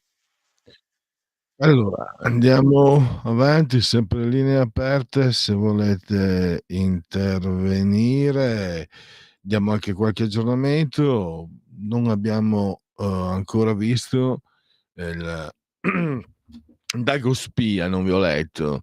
Una notizia che ha colpito molto, anche ho parlato con persone che io non ho trattato. Perché c'è il conclave, c'è il blackout, che personalmente mi ha impressionato. Quello che è successo invece in Sicilia, con i 3 ragazzi uccisi, anche non le ho viste, mi hanno detto, non so se Sveva tu hai visto le immagini di quello che è successo in Sicilia, sono morti 3 ragazzi, perché parlando mi hanno detto, non so se sono state proiettate in TV, immagino, credo, e sono impressionanti. Salvatore Calvaruso, il 19enne che ha aperto il fuoco a Monreale uccidendo 3 ragazzi, non era solo. Con lui c'erano almeno 4 amici in trasferta nel paese dallo Zen e da Borgo Nuovo, quartieri ghetto di Palermo, dove i ragazzi crescono in strada tra pusher e monnezza. Calvaruso è prima crollato in lacrime davanti ai carabinieri, confessando, salvo poi avvalersi della facoltà di non rispondere. La strategia del suo legale sarà quello di dire che ha agito per difendersi, ma incastrarlo ci sono i filmati delle telecamere di sorveglianza. Svezia e Finlandia, aderendo alla NATO, sono diventati automaticamente bersagli delle forze russe. L'ex presidente russo Dmitry Medvedev, uno che non sa dire no alla vodka, esterna le sue minacce. Sono possibili rappresaglie anche con una componente nucleare. E se dopo Francesco spuntasse la sorpresona, sorgi i rischi del conclave della dispersione. I cardinali nominati da Bergoglio provengono da realtà periferiche. Nell'elezione del nuovo Papa potrebbero preferire un outsider e sarebbero capaci di provocare una mezza rivoluzione in una chiesa in cui i vecchi equilibri non funzionano più. Ben 35 cardinali elettori, tra un terzo e un quarto del collegio, ieri non erano ancora arrivati a Roma. Forse non si sentono motivati, pensano di contare poco o niente. C'è anche il cardinale Rasta Brenes Solorzano.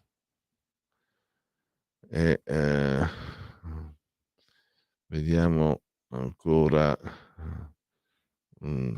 Si parla anche di calcio, ma scusate, sono in fibrillazione, quindi non ne parlo. E poi allora, dunque, si stringe il cerchio attorno ai sodali di Messina Denaro, e poi abbiamo quei film da vedere stasera. E va bene, Gassman e Tognazzi facevano a chi ce l'aveva più grosso il palazzo. Il racconto di Gianmarco Tognazzi, figlio di Ugo, per anni si sono invitati a vicenda facendo vedere chi a livello edilizio si allargava di più. La prima volta è andato Vittorio, Ugo ha visto la casa più grande, allora ha fatto costruire un'ala. Poi Ugo è andato ospite da Vittorio e ha trovato una torre. E allora Ugo ne ha alzate 2 laterali. Un'altra volta ha trovato Vittorio che aveva fatto la piscina, il campo da tennis e messo anche un teatro tenda. E allora, davvero una coppia. Credo che insomma rimanga un classico del cinema non solo italiano, i mostri e poi anche i nuovi mostri, dove non solo loro, ma insomma, c'è anche nei nuovi mostri c'è anche un Alberto Sordi, il Malconcio, è un film incredibile, sì, è un film sempre a episodi, e ci sono sempre comunque loro due che sono davvero una coppiata che credo funzioni anche a tanti anni di distanza dalla loro scomparsa, per la bravura, per l'originalità, per insomma tutti i motivi che non serve stia io a ricordare. Sì, ci sono anche tanti aneddoti che emergono posteriormente, successivamente alla loro scomparsa, e sono pieni di episodi davvero gustosi. Per esempio, avevo letto che celeberrima supercazzola con scappellamento a destra o a sinistra, come fosse Antani, Filicudi, erano dei giochi di parole, non era neanche non sono calambore, sono delle invenzioni che spesso Ugo Tognazzi architettava quando faceva le feste, le cene, eccetera, si divertiva a dalle mie parti si dice i strambolotti, quindi a far uscire suoni, parole strambe, cose di questo genere. Allora, non è una stranezza invece la proposta musicale, la mia offerta musicale, la musica per voi, e poi riprenderemo per chiudere con Segui la Lega questa prima parte, perché poi avremo Nathan Greppi per le fake sui PayPal e sui Propal, chiedo scusa.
Il, il jazz indiavolato di Duke Ellington, meraviglioso.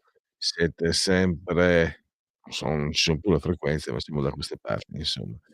Cioè, dalle parti di Radio Libertà con noi quando sono scoccate le 14:28, quindi è arrivato assolutamente il momento di seguire la Lega.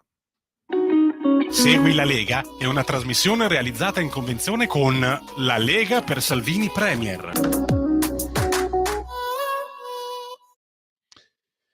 Segui la Lega prima che la Lega seguisca te, la Pellegrino, segui te la Marciana, sono sul sito legaonline.it, scritto legaonline.it. Quante cose si possono fare su questo sito? Per esempio firmare, difendiamo chi difende gli italiani, sempre al loro fianco per la nostra sicurezza, stiamo parlando delle forze dell'ordine. Una firma serve anche a rafforzare le proposte della Lega contenute nel DDL sicurezza, si parla anche delle misure contro gli occupanti di casa. Poi abbiamo il calendario delle feste della Lega, si avvicina il 1° maggio, e poi abbiamo naturalmente la possibilità di iscriversi, è molto facile, bastano 10 euro, li si possono versare anche tramite PayPal, PayPal, senza nemmeno vi sia la necessità che siate iscritti a PayPal, PayPal. Quindi il codice fiscale e gli altri dati richiesti, e infine vi verrà recapitata la maggiore per via postale, ma se di mezzo ci sono le poste italiane, io raccomando ampi, profondi e calorosi gesti apotropaici alle femminucce, ai maschietti, a tutti i sessi previsti, anche quelli non previsti, perché io sono molto inclusivo. La tessera Lega Salvini Premier, l'autodeterminazione civica, il momento dell'autodeterminazione civica, il tuo sostegno vale il 2 per 1000, scelta libera a difesa dell'Italia in Europa, è una scelta che non ti costa nulla, sono i soldi dello Stato, noi possiamo indicargli, diciamo, dargli un indirizzo per spenderli. Questo è un redazionale, quindi noi con il cuore felice indichiamo il D43 per la Lega. Scrivi nel tuo 2 per 1000, nella tua dichiarazione dei redditi, D43, D di Domodossola, 4 il voto in matematica, 3 il numero perfetto. E poi abbiamo le apparizioni radio-televisive di loro, gli eroi della Lega e suoi politici. Oggi pomeriggio Alberto Gusmeroli, rubrica Economia, emittente Sky TG24, 17:15, con il presidente della Commissione Attività produttive a Montecitorio. Questa sera alle 20:30 vi spostate su Rete 4, 4 di sera, con il responsabile giovani Luca Toccalini. E poi sempre stasera TG2 Post, Rai 2 alle 21 con Stefano Candiani. Domani mattina alle 9:30 con il sottosegretario al lavoro Claudio Durigon su Start, l'emittente Sky TG24. Mercoledì 30 aprile il responsabile di Dipartimento Economia della Lega Alberto Bagnai, Coffee Break, alle 7 alle 9:40, e giovedì 1° maggio, festa del lavoro, non poteva che essere insieme al sottosegretario al lavoro Claudio Durigon su Rai Radio 1 alle 10:10. Pausa, riprendiamo tra pochi minuti le fake news dei Propal. Sì, Propal.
Lo amiamo perché ci offre sempre le cose più buone e naturali. Linea Alberto Acerbis! Buongiorno Sammy, buongiorno cari amici di Radio Libertà. Oggi voglio parlarvi del nostro sciroppo alla bava di lumaca Bronco Free. A che cosa serve Bronco Free? Serve per tutti i processi alterati delle vie respiratorie. Avete presente quando abbiamo quel senso di pesantezza sullo stomaco, quando sentiamo che abbiamo la tosse secca, oppure quando abbiamo quella fastidiosissima tosse grassa che non ci fa dormire la notte e il nostro medico ci prescrive un mucolitico. Ecco, Bronco Free è un mucolitico perché contiene appunto la bava di lumaca, gli enzimi litici che aiutano proprio a fluidificare il catarro, favorirne l'espettorazione e riuscire veramente a uscire molto più facilmente da tutte le problematiche respiratorie che noi abbiamo, soprattutto in questa stagione. Mi rivolgo anche a chi è fumatore e quindi deve convivere tutto l'anno con la tosse. Bronco Free è la soluzione ai vostri problemi. Io oggi voglio farvi un'offerta straordinaria. Bronco Free potete provarne anche solo un flacone, 24 euro. In questo caso ci sono le spese di trasporto, ma la grande offerta oggi per voi è questa. 3 flaconi di Bronco Free a 59 euro. E se dite ascolto Radio Libertà, voi non pagate la spesa di trasporto. E se aggiungete dicendo ho sentito la pubblicità che ha fatto Miriam stamattina in radio, avete anche un omaggio da parte mia. È davvero Bronco Free la soluzione a tutte le problematiche respiratorie. Pensiamo anche ai nostri bambini, i nostri nipotini, li accompagniamo a scuola e il giorno dopo tornano, sono già pieni di tosse, pieni di raffreddore. Ecco, in tutte queste situazioni Bronco Free. All'interno trovate un bugiardino per capire bene come si utilizza. Vi ricordo che è senza glutine e senza lattosio. Come fare per prenotarlo? 030 68 40 408, ripeto 030 68 40 408. Vi aspetto, ciao a tutti.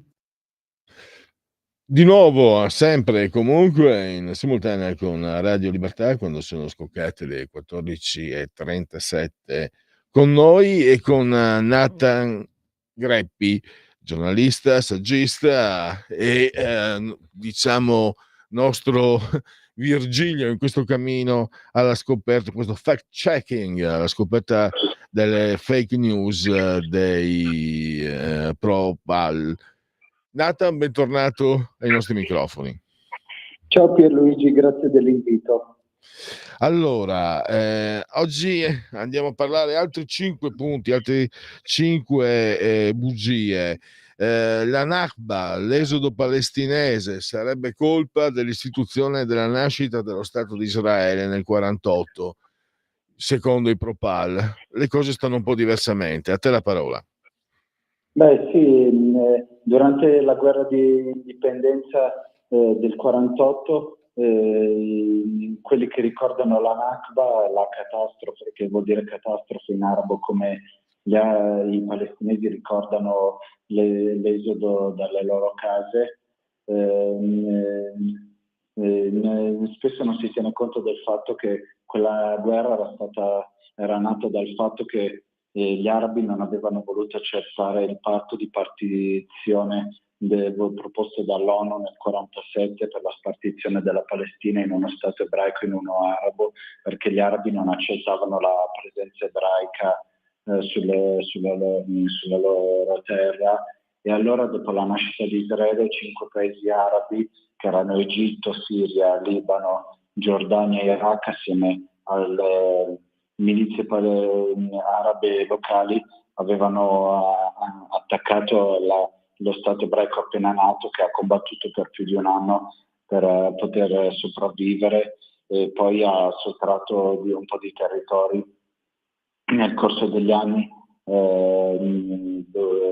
ai paesi che avevano cercato di distruggerlo. Ricordiamo Gaza, molti pensano che Gaza fosse sempre stata occupata, ma in realtà Gaza dal 48 al 67 è stata occupata dall'Egitto, e poi l'occupazione israeliana iniziata nel 67 si è conclusa nel 2005, quando Ariel Sharon fece uscire tutti gli ebrei che vivevano lì, che erano un po' più di 10.000, li ha fatti uscire tutti da Gaza, sperando che diventando autonoma avrebbe mantenuto un rapporto pacifico con Israele. Purtroppo sappiamo come è andata a finire.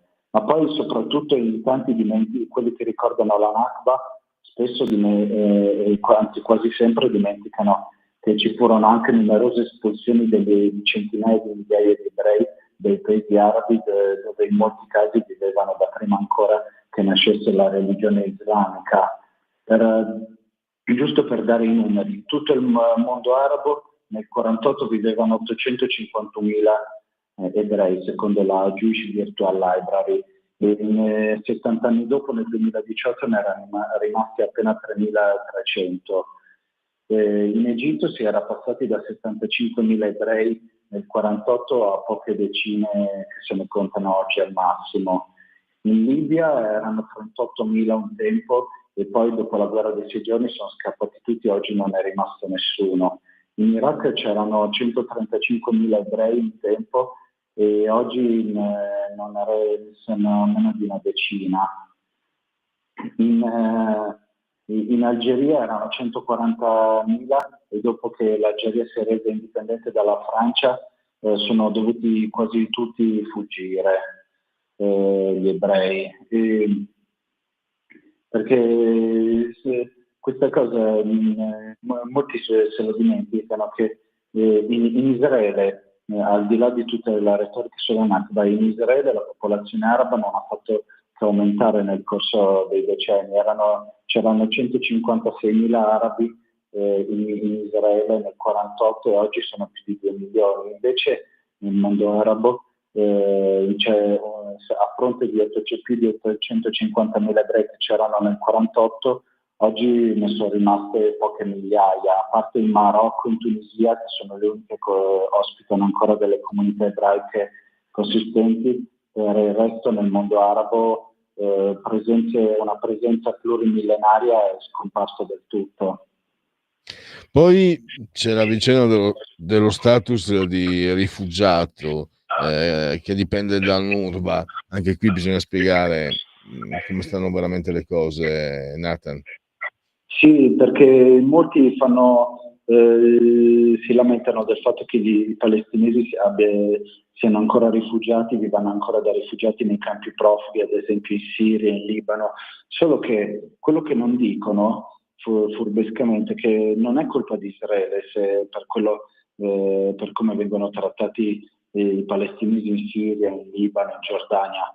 Il problema è che l'UNRWA, a differenza dell'UNHCR, che è l'organizzazione dell'ONU per tutti i rifugiati nel mondo, l'UNRWA non fa sì che i rifugiati si trasmettano questo status da una generazione all'altra, di padre in figlio all'infinito, mentre l'UNHCR, che copre tutti gli altri rifugiati, cerca di far sì che i rifugiati che scappano, non so, dal Sudan, dalla Siria o da altri paesi in guerra, alla lunga riescano ad ottenere la cittadinanza dei paesi in cui arrivano come profughi. Invece l'UNHCR mantiene i palestinesi costantemente in una specie di limbo, perché alimentano in loro l'illusione che prima o poi torneranno nella terra dei loro avi, che però li alimentano solo un'illusione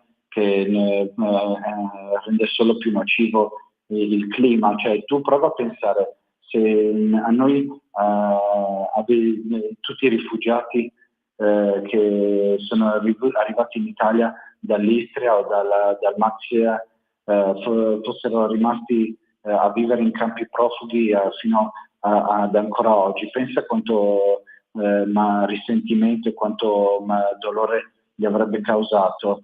Però noi li abbiamo integrati, e loro hanno dovuto purtroppo hanno dovuto un po' accettare il fatto che non potevano tornare nella loro terra a causa di quello che hanno fatto i titini, e l'Italia alla fine sono riusciti bene o male a integrarsi, ma con i palestinesi invece si cerca di alimentare all'infinito l'illusione che loro torneranno nella terra da cui vengono e torneranno nelle loro case dove stavano prima del 48, solo che in questo modo si continua ad alimentare l'odio, ad alimentare la guerra. Assolutamente. Poi andiamo avanti, c'è anche la questione dello Stato unico, no? Fare uno Stato unico israelo-palestinese, che al di là del fatto che vedrebbe gli israeliani in netta minoranza, c'è un'osservazione che io ritengo molto importante. Si toglierebbe, si priverebbe gli israeliani del diritto di autodeterminazione, un diritto che da queste parti, da dove sto parlando io, è sempre stato considerato un principio sacro.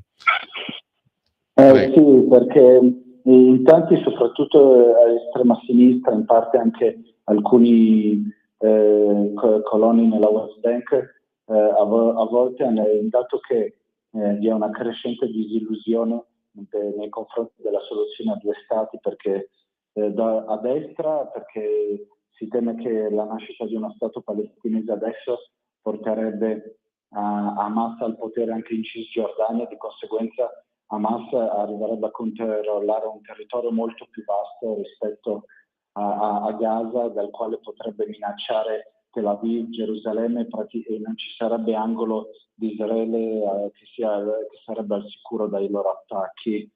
E a sinistra per i continui rifiuti dall'altra parte per questa ragione, e quindi molti hanno iniziato a puntare su altre alternative, tra cui molti pensano a questa cosa dello Stato unico, che soprattutto alla sinistra radicale, che però secondo me non può funzionare, perché sia, come hai detto giustamente tu, si verrebbe per affermare il diritto all'autodeterminazione nazionale dei palestinesi, si arriverebbe a toglierlo agli ebrei israeliani, ma poi soprattutto il 7 ottobre ha dimostrato che c'è un'ampia fetta dei palestinesi che non ha nessuna intenzione di convivere pacificamente con gli israeliani, e quindi la creazione di uno Stato unico rappresenterebbe una minaccia esistenziale per i milioni di ebrei che vivono in Israele.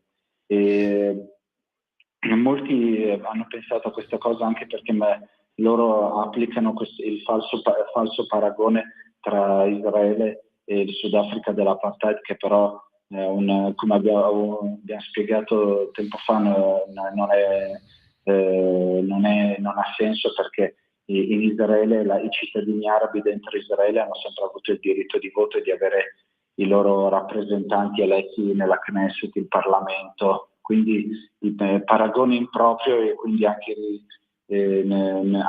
l'applicare una soluzione in un contesto che non c'entra niente può portare solo disastri. Tanto un altro, sinceramente, anch'io che non sono un esperto, la smaschero subito questa fake news, è una cosa un po' da furbetti, no? Ma ci sono anche ebrei antisionisti, quindi l'antisemitismo non c'entra nulla. Francamente, mi sembra veramente i furbetti del quartierino.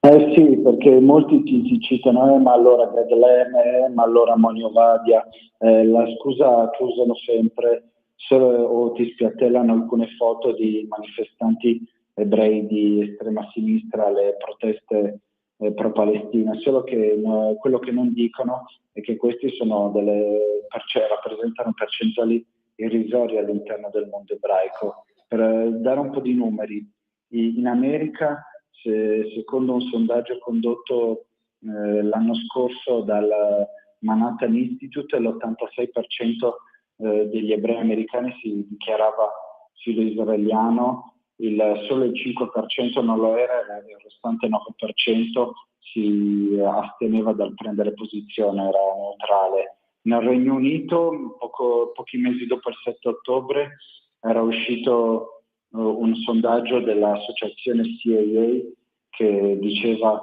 che l'80% degli ebrei nel Regno Unito si dichiarava sionista e solo il 6% non era sionista e il restante 14% era neutrale sulla questione.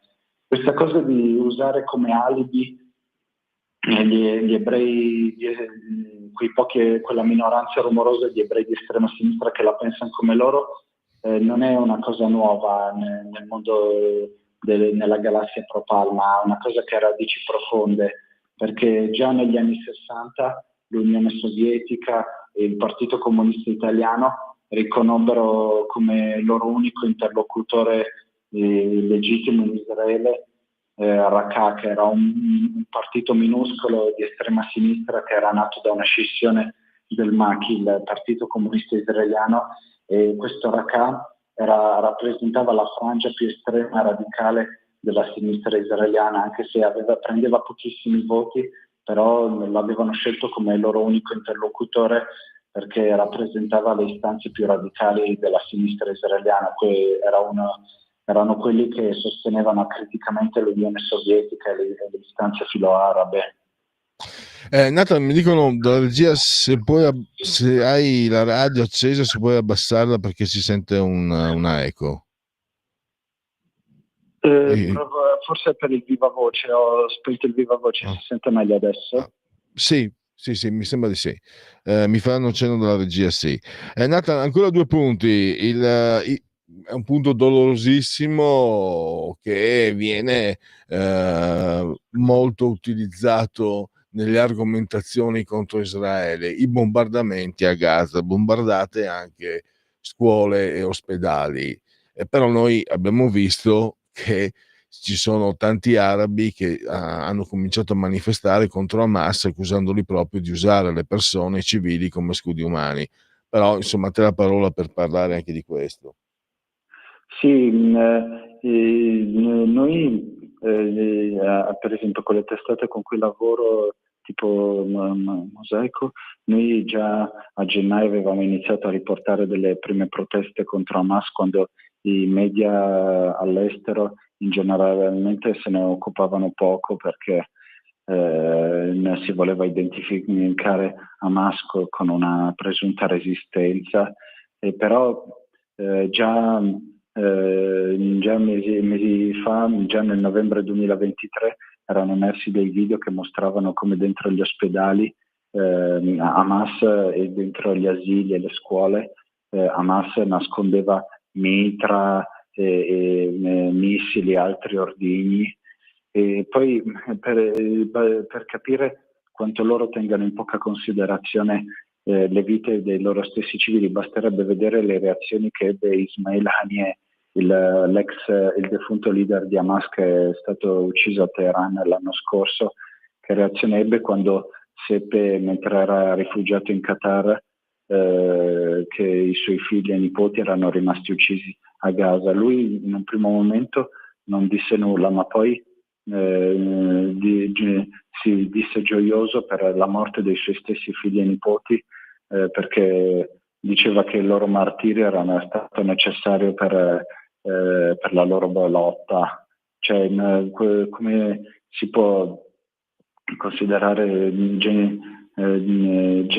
interlocutori validi per gente che non ha pietà nemmeno per i propri figli e nipoti. Infatti, abbiamo pochi minuti, andando verso la conclusione, Nathan. Questa cosa, questo argomento, questa fake news dei Propal, Dio era palestinese, Gesù era palestinese. Perché viene utilizzato questa ennesima fandonia, eccetera? Cioè, che motivo c'è per a me sfugge, non sono un esperto, per quale motivo deve essere si deve usare un argomento simile che è comunque destituito da ogni fondamento storico?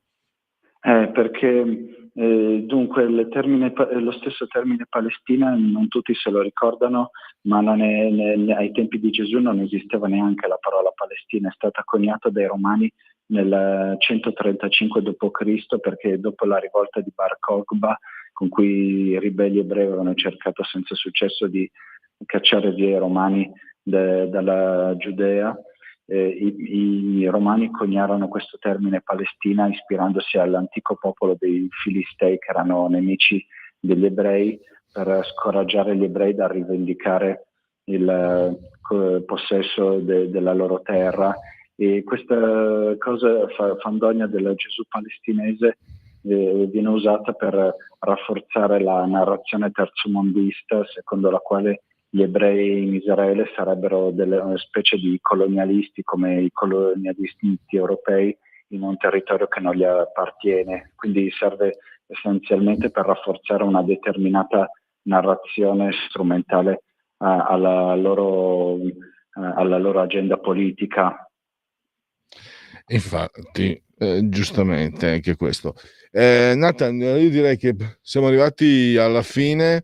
Io ti ringrazio, poi noi ci risentiremo anche più avanti, perché c'è questo percorso da fare assieme per rivelare le fake news dei Propal, le loro infinite balle, come direbbe Paolo Conte. Nathan, ti ringrazio e a risentirci a presto. Grazie mille Pierluigi, a presto. Allora andiamo a concludere, togliamo ti ho preso di sorpresa, chiedo scusa, un gesto di riflesso, vediamo se ci sono messaggi. No, questa è una pelle, chiedi a Nathan cosa hanno fatto di male i cittadini di Sion, capitale del Vallese in Svizzera. Sembra che siano colpevoli di tutte le malefatte del mondo. Io penso che questo è sempre Manzoni, credo che faccia riferimento al protocollo dei Savi di Sion, che fu un falso utilizzato in chiave antisemita. Ho già detto, quando scrivete pure, però non riesco a leggere durante l'intervista, perché durante l'intervista io mando in loop una serie di foto, un centinaio di foto, in modo che in televisione ci sia un po', insomma, un'immagine anche dinamica, e non riesco, quindi pertanto, essendo in condivisione di schermo, non posso aprire il WhatsApp durante l'intervista, però lo faccio dopo. Allora, chiamiamoli arabi di Palestina, non esiste il palestinese. Questa è la puntualizzazione di Maurizio. Vediamo se ci sono, non ci sono aggiornamenti. Mi sono dimenticato di dire, e poi chiudo, parlando del blackout. Io sono rimasto impressionato, se non ancora non avete capito. Ieri è successo una cosa qua in radio, mi sono in tutto il quartiere, mi sono informato. Ci sono stati dei piccolissimi blackout di proprio un secondo, quasi inavvertibili. In alcuni casi non si spegneva nemmeno il computer, in alcuni casi invece si è spento il computer, ma subito è ripartita la luce. La luce non si spegneva, si accendeva immediatamente, e anche le TV hanno fatto qualcosa del genere. Chissà se è collegato, lì bisognerebbe sentire un tecnico, a quello che è successo in Spagna, Portogallo e Francia meridionale. Stop, grazie a Sveva, saldamente sulla torre di comando in regia tecnica, e grazie a tutti voi per aver scelto anche oggi Radio Libertà. Avete ascoltato Oltre la pagina.